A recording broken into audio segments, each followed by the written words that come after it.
Assalamualaikum sahabat P3K dimanapun berada. Saki Channel hadir untuk memberikan kiat sukses raih top skor keterampilan teknis lebih dari 400 di seleksi P3K tahap 3 nanti.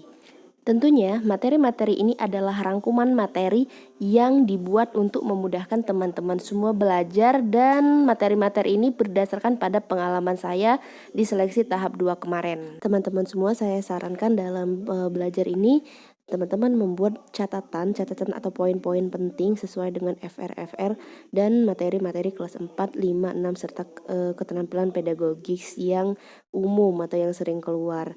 Nah, pertama ini yang saya akan bahas adalah muatan bahasa Indonesia. Kenapa muatan bahasa Indonesia? Karena soal-soal bahasa Indonesia ini menurut saya mudah-mudah sulit ya. Kenapa mudah-mudah sulit? Karena ya itu tadi, sepertinya simple, gampang, tidak harus menghitung, tidak harus berpikir keras ya, tapi sebenarnya di sini penuh dengan jebakan soal bahasa Indonesia ini. Oke, jadi teman-teman, soal bahasa Indonesia yang banyak keluar pada tes tahap 2 kemarin yaitu mengidentifikasi paragraf.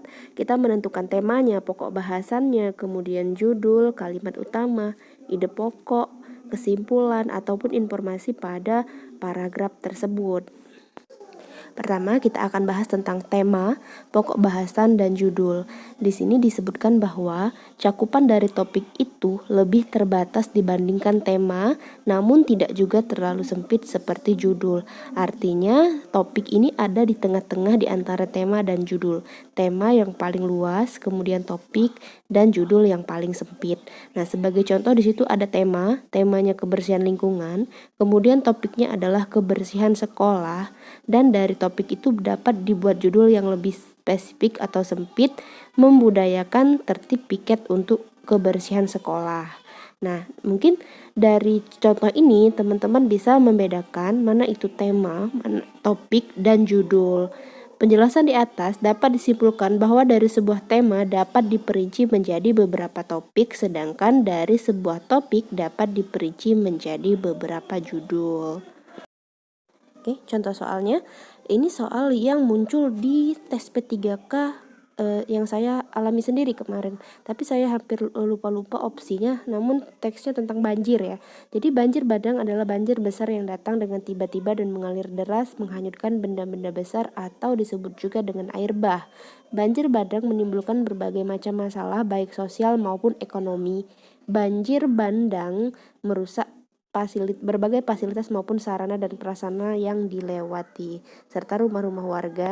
Aliran air yang sangat deras dari hulu dengan membawa berbagai macam material menghantam pemukiman warga. Hal tersebut mengakibatkan rusaknya rumah warga serta sarana dan prasarana yang ada. Nah, dari teks yang panjang ini yang ditanya hanya simple. Yang ditanya adalah berdasarkan paragraf di atas maka ditentukan temanya adalah, ya pertanyaannya memang simple ya, tapi kita harus mengidentifikasi di sini temanya apa tentang teks tersebut. Nah, yang pertama A, peristiwa banjir, B, banjir bandang, C, rusaknya fasilitas akibat banjir, dan D, aliran banjir yang semakin deras. Oke, silakan teman-teman identifikasi kira-kira tema yang mana ya yang pas dari teks tersebut. Nah, kita ingat lagi tadi konsepnya bahwa tema itu adalah hal yang bersifat umum ya, bersifat umum, baru kemudian topik, baru judul. Nah, sekarang yang ditanya adalah tema. Kalau misalnya kita pilih opsi B, banjir bandang, kalau menurut saya itu sudah sempit ya, yang sudah sangat sempit. Kemudian C, rusaknya pas akibat banjir, juga sudah sangat sempit ya. Tentang yang C juga D, aliran banjir sangat deras, itu sudah sangat sempit dan juga bukan merupakan kalimat utamanya atau dia hanya kalimat penjelas. Maka bisa kita simpulkan untuk menentukan tema dari teks ini adalah yang umumnya itu peristiwa banjir ya, yang A. Masih dengan tag yang sama, kalau kebetulan kemarin saya mendapatkan soal mengenai tema, ada juga teman-teman yang ditanya mengenai pokok bahasan pada paragraf di atas. Nah, kalau tadi pokok bahasan itu lebih sempit daripada tema, maka teman-teman sepertinya sudah bisa menjawab ya untuk pertanyaan ini. Pokok bahasan pada paragraf di atas adalah ya. Oke. Sudah dapat ya jawabannya? Maka jawabannya yang tepat adalah banjir bandang. Nah, poin berikutnya yaitu tentang kalimat utama, ide pokok, dan kesimpulan. Jadi dalam suatu paragraf, soal-soal yang sering muncul itu biasanya menanyakan tentang kalimat utamanya, ide pokoknya, atau kesimpulan dari suatu paragraf itu. Nah, di sini yang perlu kita pahami pertama kali yaitu kalimat utama ya. Kalau misalnya kita sudah bisa menentukan kalimat utamanya atau kalimat penjelasnya dalam suatu paragraf itu, maka kita sudah bisa menjawab pertanyaan tentang tentukan kalimat utama dari paragraf di atas. Letak kalimat utama itu bisa di awal paragraf, di akhir paragraf, di tengah, atau bahkan di awal dan di akhir paragraf. Nah, teman-teman ketika menghadapi soal yang panjang, maka teman-teman harus fokus pada apa yang ditanya. Jadi kalau yang ditanya adalah kalimat utama, maka kita harus fokus langsung lihat di awal paragrafnya ada nggak kalimat utamanya. Kalau nggak ada, kita lihat di akhir, atau kalau tidak ada juga kita lihat di tengah. Dan apabila teman-teman ragu, takut ada di awal dari akhir, pastikan terlebih dahulu di awal ada atau tidak, kemudian lihat kembali di akhir, seperti itu. Langsung ke contoh soal ya teman-teman. Di sini masih tentang banjir ya, karena seingat saya di tes P3K kemarin memang banyak sekali teks tentang banjir di soal yang saya dapatkan. Jadi banjir merupakan bencana alam yang sebagian besar disebabkan oleh ulah manusia. Banjir terjadi akibat adanya penyumbatan pada aliran air. Kebiasaan membuang sampah sembarangan menjadi faktor utama penyebab banjir. Sampah yang dibuang sembarangan ke sungai lama-kelamaan akan menumpuk dan menghambat aliran air sehingga terjadi banjir. Untuk mencegah terjadinya banjir, kebiasaan membuang sampah pada tempatnya harus ditanamkan kepada masyarakat sejak dini. Kalimat utama pada paragraf tersebut adalah, coba teman-teman identifikasi terlebih dahulu ya, kira-kira kalimat utama yang pas itu yang mana?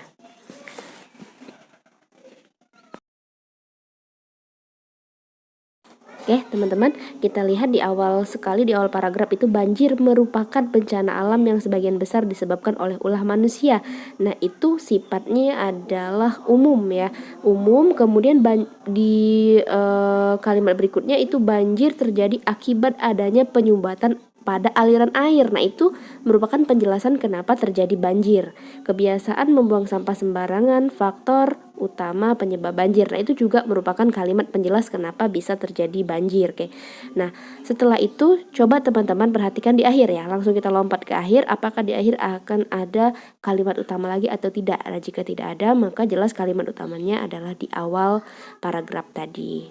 Ketika kita sudah temukan kalimat utamanya ada di awal paragraf, yaitu banjir merupakan bencana alam yang sebagian besar disebabkan oleh ulah manusia, maka opsi jawaban yang benar adalah yang A. Ketika kita sudah dapat menemukan kalimat utamanya, maka kita sudah dapat menentukan ide pokoknya. Kalau kalimat utamanya, banjir merupakan bencana alam yang sebagian besar disebabkan oleh ulah manusia, biasanya kalau soalnya tentang ide pokok, itu disingkat, lebih singkat daripada kalimat utama, atau diambil lagi pokok pikirannya dari kalimat utama itu. Sehingga umumnya ide pokok akan dituliskan seperti ini. Banjir merupakan bencana alam akibat ulah manusia. Nah, biasanya seperti itu ya. Kalau ide pokoknya lebih ringkas lagi daripada kalimat utama. Kalau kalimat utama tadi dituliskan langsung sama dengan yang tertulis di paragraf, kalau ide pokok itu lebih diringkas kembali. Setelah mampu mengidentifikasi kalimat utama, maka kita dapat dengan mudah dapat menentukan ide pokoknya. Nah, cara termudah untuk mengetahui sebuah gagasan utama atau ide pokok itu adalah dengan pertanyaan, paragraf ini membahas tentang apa sih? Nah, ide pokok itu ada pada kalimat utama. Nah, kemudian materi berikutnya yang perlu teman-teman pahami itu kesimpulan. Nah, kesimpulan itu teman-teman harus membaca keseluruhan paragraf, kemudian menemukan kalimat utama dan disertai dengan kalimat penjelasnya secara singkat, padat, dan jelas. Jadi, kesimpulan itu umumnya berisi tentang kalimat utama diikuti dengan kalimat penjelasnya sehingga dapat disimpulkan paragraf itu tentang apa. Seperti itu. Di soal saya kemarin rasanya tidak muncul tentang ide pokok, namun saya menemukan dua soal yang menanyakan kesimpulan. Nah, teksnya kurang lebih seperti ini. Ya, teman-teman bisa baca. masih tentang pembelajaran di masa pandemi ya. Pembelajaran di masa pandemi, sepertinya ini tadi sudah muncul teks ini ya. Nah, di situ diminta menyimpulkan. Kesimpulan dari paragraf di atas adalah, pertanyaannya seperti itu. Saya lupa, benar-benar lupa opsinya. Tapi yang saya ingat, opsi yang karena saat itu opsi yang saya pilih, menurut saya itu yang paling benar. Jadi opsinya itu kesimpulannya pembelajaran tatap muka diganti dengan pembelajaran dalam jaringan. Nah, kita tahu untuk menentukan kesimpulan tadi, kita cari kalimat utamanya, kemudian ditambah dengan kalimat penjelas atau menjadi kesimpulan dalam paragraf itu. Sehingga dalam opsi yang muncul di tes kemarin, memang hanya opsi ini yang paling mungkin. Opsi yang lainnya itu tidak menjebak menurut saya, tidak menjebak, memang terdapat perbedaan sangat mencolok sehingga saya memilih opsi yang ini. Nah, kira-kira nanti kalau misalnya teman-teman dihadapkan pada soal yang seperti ini, walaupun nanti ada opsi yang lain, saya harapkan setidaknya teman-teman sudah tahu bagaimana cara menentukan kesimpulannya. Contoh soal selanjutnya, banjir merupakan bencana alam yang sebagian besar disebabkan oleh ulah manusia. Banjir terjadi akibat adanya penyumbatan pada aliran air. Kebiasaan membuang sampah sembarangan menjadi faktor utama penyebab banjir. Sampah yang dibuang sembarangan ke sungai lama-kelamaan akan menumpuk dan menghambat aliran air sehingga terjadi banjir. Untuk mencegah terjadinya banjir, kebiasaan membuang sampah pada tempatnya harus ditanamkan kepada masyarakat sejak dini ya. Teksnya hampir sama ya, sama dengan yang sebelumnya tadi, tapi di sini kita diminta menentukan kesimpulan yang tepat berdasarkan paragraf. Kita identifikasi ya teman-teman. Kesimpulan dari paragraf ini apa? Yang pertama, yang A, banjir merupakan bencana alam yang sebagian besar disebabkan oleh ulah manusia, itu sudah kita bahas tadi, merupakan kalimat utamanya. Kemudian yang B, banjir terjadi akibat adanya penyumbatan pada aliran air, masih kurang tepat ya yang B. Kemudian yang C, kebiasaan membuang sampah pada tempatnya harus ditanamkan kepada masyarakat sejak dini. Untuk poin yang C, ternyata di situ hanya ada kata penjelasnya atau kesimpulan dari paragraf tentang banjir ini, tapi tidak ada kalimat utamanya. Nah, coba kita lihat yang D. Banjir dapat dicegah dengan melakukan kebiasaan membuang sampah pada tempatnya. Nah, di sini jawaban yang D ini ada kalimat utamanya, banjir merupakan bencana alam, sampai titik itu ada kata banjirnya, kemudian ada kata kalimat penjelasnya atau kesimpulan dari paragraf itu, sehingga banjir dapat dicegah dengan melakukan kebiasaan membuang sampah pada tempatnya. Nah, nanti teman-teman ketika menemukan soal tentang kesimpulan, maka teman-teman triknya adalah perhatikan kalimat utamanya. Umumnya kalimat utamanya ada di awal paragraf. Kemudian teman-teman langsung beralih ke akhir paragraf. Nah, biasanya di akhir paragraf itu ada kalimat penjelas, namun kalimat penjelas itu seperti menyimpulkan atau seperti kesimpulan dari penjelasan yang ada pada paragraf tersebut. Nah, kalimat utamanya ditambah dengan kalimat penjelas atau kesimpulan dari kalimat penjelas itu merupakan kesimpulan dari paragraf. Oke teman-teman, materi kita yang terakhir tentang paragraf yaitu menentukan informasi pada sebuah paragraf atau teks ya. Kemarin saya ingat soal saya itu dihadirkan sebuah teks atau paragraf tentang pengangguran di masa pandemi. Kemudian di situ ada cara-cara penanggulangannya. Nah, soalnya itu diminta mencari informasi yang sesuai dengan wacana. Nah, cara untuk mencari informasi dalam paragraf, yang pertama kita harus membaca paragraf atau teks paragraf itu secara seksama. Kemudian fokus pada informasi yang diminta, lalu kembali kepada pilihan jawaban. Kita perhatikan opsinya.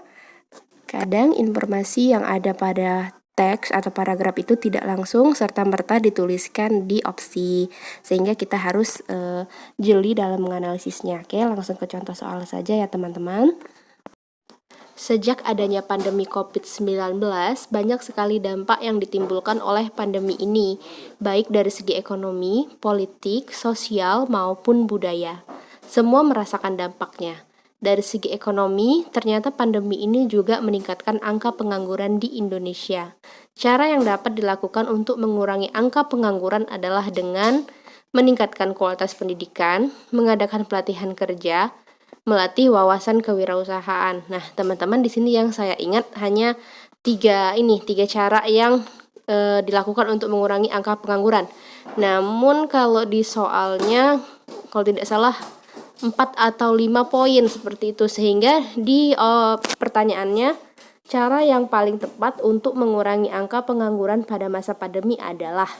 Nah, di sini memang semuanya ada di dalam teks, tapi kita harus berpikir kembali kira-kira yang paling tepat apa. Nah, yang pertama itu opsi A ya, kita analisis opsi A. Nah, poin A meningkatkan kualitas pendidikan. Saya rasa teman-teman juga sepakat bahwa untuk poin A ini kurang tepat cara untuk mengurangi pengangguran pada masa pandemi ini, karena untuk meningkatkan kualitas pendidikan itu membutuhkan waktu yang lama, dan tahu sendiri pada masa pandemi kita dilarang untuk bertatap muka seperti berkumpul. Kemudian yang B, pelatihan kerja. Nah, pelatihan kerja juga agak kurang tepat ya, karena itu tadi, kalau kita mengadakan pelatihan kerja artinya kita mengumpulkan banyak orang, dan di situ posisinya kita sedang masa pandemi. Maka jawaban yang paling tepatnya adalah melatih wawasan kewirausahaan. Jadi di masa pandemi ini bisa mengurangi pengangguran dengan melatih wawasan kewirausahaan, seperti program-program pemerintah yang sudah dilaksanakan, yaitu adanya pelatihan prakerja seperti itu, kemudian membuka usaha-usaha online melalui pelatihan-pelatihan juga sebelumnya. Jadi menurut saya yang paling tepat adalah yang poin C. Soal berikutnya, wacananya masih sama dengan soal sebelumnya, namun yang ditanyakan adalah jika Anda sebagai guru, apa yang akan Anda lakukan sesuai dengan wacana di atas.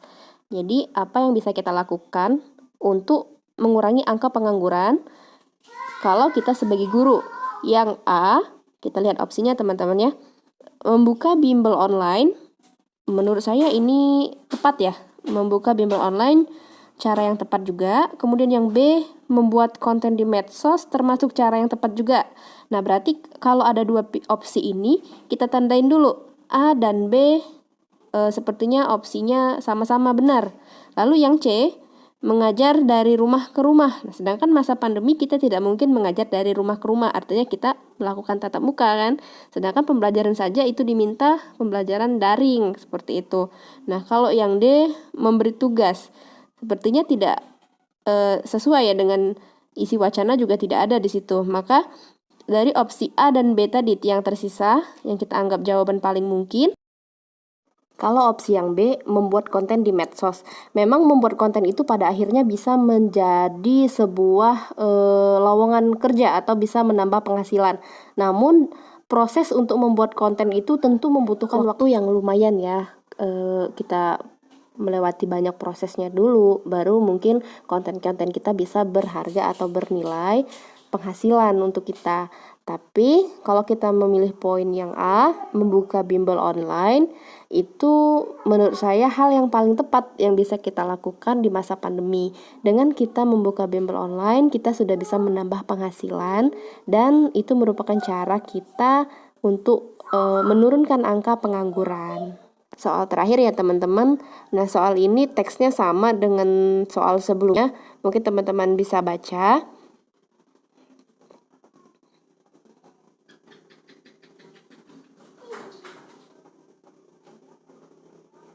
Oke, pertanyaannya, apa dampak negatif yang terjadi pada siswa jika pandemi terus berlangsung? Nah, di sini juga kita harus menganalisis dampak yang terjadi jika pandemi itu terus berlangsung.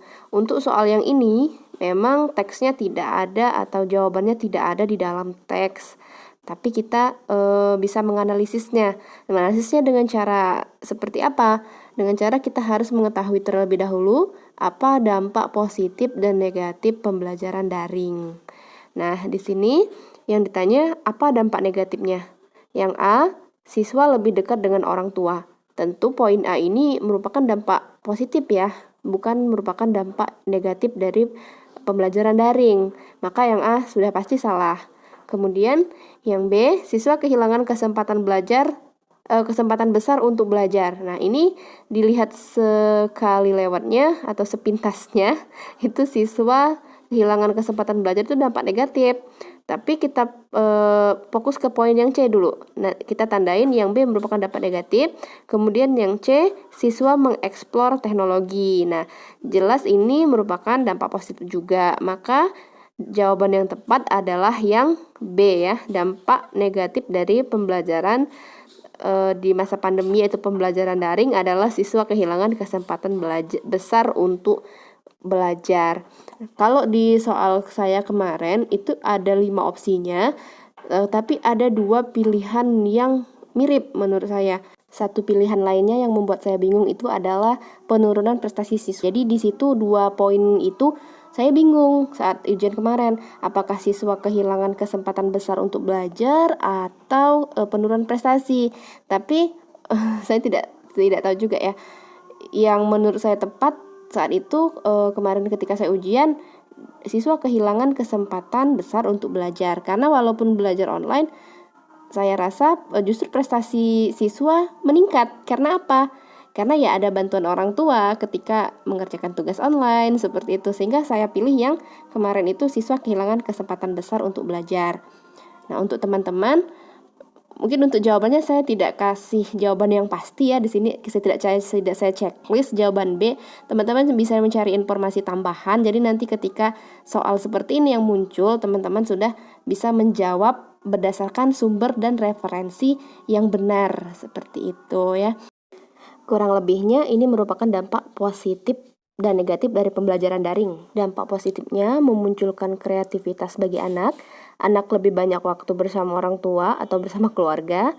Mau tidak mau anak harus mengeksplor teknologi. Sedangkan dampak negatif dari belajar daring, anak kurang bersosialisasi, anak fokus pada gawai atau handphonenya, anak beresiko putus sekolah, dan yang terakhir anak beresiko kehilangan pembelajaran atau learning loss. Mungkin poin yang terakhir inilah yang saya pilih, sehingga saya memutuskan untuk memilih jawaban anak kehilangan kesempatan besar untuk belajar. Terima kasih sudah menonton video ini. Tetap semangat ya teman-teman. Yakin tahap 3 nanti lulus dan mengisi formasi. Fokus pahami materi, kemudian yang paling saya tekankan adalah mencatat kembali apa yang kita dengar dan apa yang kita baca. Hafalkan poin-poin pentingnya. Sering-sering latihan soal ya teman-teman. Nanti kalau kita sering latihan soal-soal, kita akan menemukan ritme memilih option yang benar. Memilih jawaban yang benar itu terkadang kita tidak harus tahu alasannya atau jawaban yang benarnya, karena kita sudah bisa mengeliminasi soal-soal, maksud saya mengeliminasi opsi-opsi jawaban itu. Nah, sisanya ya pasti selalu saya tekankan itu kita berdoa, serahkan semua hasilnya kepada Yang Maha Kuasa. Karena percaya teman-teman, harus percaya rezeki itu sudah tertakar dan tidak akan tertukar. Terima kasih atas supportnya. Mohon support dari teman-teman di channel ini supaya saya bisa lebih semangat untuk membuat video-video selanjutnya yang insya Allah sudah saya rancang berdasarkan FR soal yang saya temui di tes tahap 2 kemarin. Terima kasih. Wassalamualaikum warahmatullahi wabarakatuh.